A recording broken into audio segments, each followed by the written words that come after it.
Depression కింద convert అవుతుంది, భారీగా వర్షాలు పడతాయి అని రాష్ట్ర ప్రభుత్వానికి ఇన్ఫర్మేషన్ ఉంది. రాష్ట్ర ప్రభుత్వానికి 31వ తారీఖునే ఈ రకమైన ఇన్ఫర్మేషన్ రాష్ట్ర ప్రభుత్వానికి ఉంది. ఐఎండి వాళ్ళు రాష్ట్ర ప్రభుత్వానికి ఇన్ఫార్మ్ చేసినారు, అలర్ట్ చేసినారు. అలర్ట్ చేసేసరికి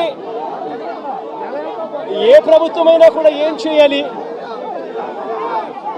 దాని రివ్యూ తీసుకోవాలి,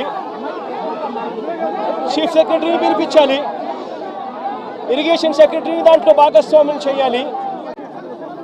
ఏ ప్రాంతాల్లో వర్షాలు పడతాయి అని ఇన్ఫర్మేషన్ మనకున్న నేపథ్యంలో ఆయా జిల్లా కలెక్టర్లను కూడా వీడియో కాన్ఫరెన్స్లలో భాగంగా తీసుకోవాలి. ఆయా ఏరియాలకు స్పెషల్ కలెక్టర్లను, స్పెషల్ ఆఫీసర్లను, ఐఏఎస్ ఆఫీసర్లను మళ్ళీ పంపించాలి. రెవెన్యూ సెక్రటరీ కూడా పార్టిసిపేట్ చేయాలి, హోమ్ సెక్రటరీ కూడా ఆ రివ్యూలో పార్టిసిపేట్ చేయాలి. అలా చేసినప్పుడు ఇరిగేషన్ సెక్రటరీ కలెక్టర్లతో తాను మమేకమైపోయి ఏలేరు రిజర్వాయర్లో ఏ స్థాయిలో నీళ్లున్నాయి, వర్షాలు ఏ స్థాయిలో పడబోతా ఉన్నాయి, ఏ స్థాయిలో నీళ్ల ఇన్ఫ్లో రాబోతా ఉంది, ఆ వచ్చేది ఏలేరు రిజర్వాయర్లో పడినప్పుడు ఆ ఏలేరు రిజర్వాయరు ఆ నీటిని రెగ్యులేట్ చేయగలుగుతుందా, బ్యాలెన్స్ చేయగలుగుతుందా అన్న ఫ్లడ్ కుషన్ను ఏలేరు రిజర్వాయర్లో మెయింటైన్ చేయాల్సిన బాధ్యత ఇరిగేషన్ సెక్రటరీది, కలెక్టర్లది. చంద్రబాబు నాయుడు గారికి జ్ఞానోదయం అయి ఉండింటే కొద్దో గొప్ప చంద్రబాబు నాయుడు గారికి మనుషులకు సంబంధించిన మానవతా దృక్పథానికి సంబంధించిన విలువలు తెలుసుంటే తాను ఒక స్పెషల్ ఆఫీసర్ని కూడా, ఐఏఎస్ ఆఫీసర్ని కూడా వేసి వీటిని సూపర్వైజ్ చేస్తాడు. కానీ అన్ఫార్చునేట్గా ఏం జరిగింది, అన్ఫార్చునేట్గా ఇంత ఇన్ఫర్మేషన్ ఉన్నప్పటికీ కూడా ఏలేరు రిజర్వాయర్లో సైక్లోన్ వస్తూ ఉంది, ఆ ప్రాంతానికి అది డీప్ డిప్రెషన్గా మారుతుంది, భారీ వర్షాలు కురుస్తాయి అని చెప్పి తెలిసి ఉన్నా కూడా రిజర్వాయర్లకు సంబంధించిన ఫ్లడ్ కుషన్ మేనేజ్మెంటు పూర్తిగా గాలికి వదిలేశారు. నేను అడుగుతా ఉన్నాను ఇదే మంచి చంద్రబాబు నాయుడు గారిని, దాదాపుగా Yeleru reservoir full reservoir capacity దాదాపుగా 22-23 టీఎంసీలు దాదాపుగా పెట్టుకునే పరిస్థితి ఉంటే అప్పటికే దాదాపుగా ఆ రోజుకు 31వ తారీఖు ఆ రోజుకు దాదాపుగా 18 టీఎంసీల మేరకు నీళ్ళు ఆల్రెడీ ఉన్నాయి. మరి ఫ్లడ్ కుషన్ ఖచ్చితంగా దాన్ని మెయింటైన్ చేస్తూ అడుగులు వేయాలా లేదా? కానీ వీళ్ళంతా ఏం చేశారు, సెప్టెంబర్ 1వ తారీఖున ఏలేరు రిజర్వాయర్లో ఇన్ఫ్లో క్యాచ్మెంట్, ఏలేరు రిజర్వాయర్కు సంబంధించిన క్యాచ్మెంట్ చూస్తే సెప్టెంబర్ 1వ తారీఖున ఏలేరు రిజర్వాయర్కు 9,950 క్యూసెక్లు ఇన్ఫ్లో వచ్చింది.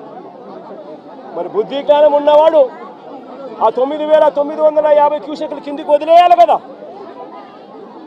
ఎందుకనంటే ఏలేరు రిజర్వాయర్ కింద అవుట్ఫ్లో కెనాల్ కెపాసిటీ, అవుట్ఫ్లో కాలువ కెపాసిటీ 14,000 క్యూసెక్స్కు కాలువ కెపాసిటీ ఉంది. కాబట్టి ఆ వచ్చిన 9,950 క్యూసెక్స్ కిందికి వదిలేయాలి కదా. వదిలేస్తే నీ ఫ్లడ్ కుషన్ అనేది నువ్వు మెయింటైన్ చేయగలుగుతావు. పైనుంచి నీళ్లు వచ్చినప్పుడు ఆ నీళ్లను రెగ్యులేట్ చేస్తూ కిందికి వదలగలుగుతాం.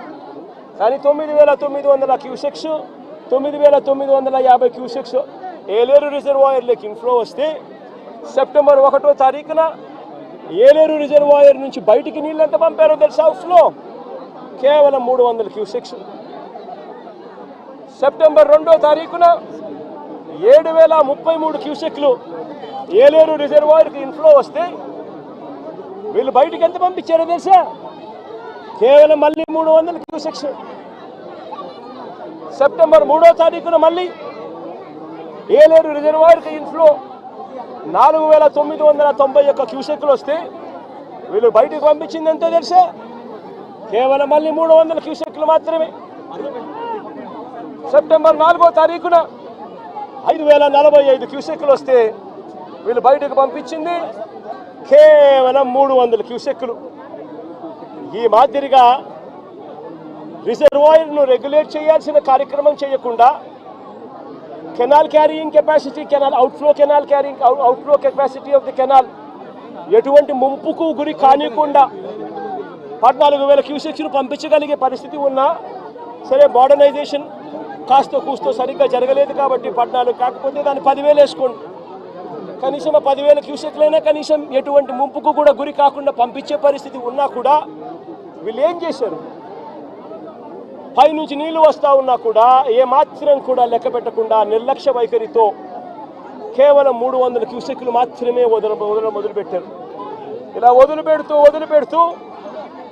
ఏకంగా 9వ తారీఖు వచ్చేసరికి రిజర్వాయర్లలో స్టోరేజ్ కెపాసిటీ పూర్తిగా నిండిపోయింది. స్టోరేజ్ కెపాసిటీ పూర్తిగా నింపేశారు. వదలాల్సింది పోయి, మెయింటైన్ చేయాల్సింది పోయి పూర్తిగా నింపేశారు. నింపేసరికి 9వ తారీఖున 45,335 క్యూసెక్లు నీళ్లు ఏలేరు రిజర్వాయర్కు ఇన్ఫ్లో వస్తే వీళ్ళు గత్యంతరం లేక రిజర్వాయర్ కెపాసిటీ పూర్తిగా నిండిపోయింది కాబట్టి కిందికి 21,500 క్యూసెక్లు కిందికి నీళ్ళు వదిలేశారు. మరుసటి రోజు సెప్టెంబర్ 10వ తారీఖున 26,134 క్యూసెక్లు నీళ్లు